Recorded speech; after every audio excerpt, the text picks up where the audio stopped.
আমার বাবুটা কি করে?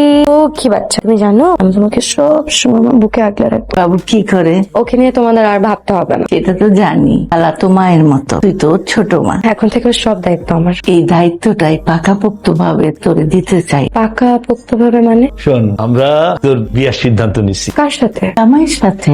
সব যাতা বলতেছো আম্মা?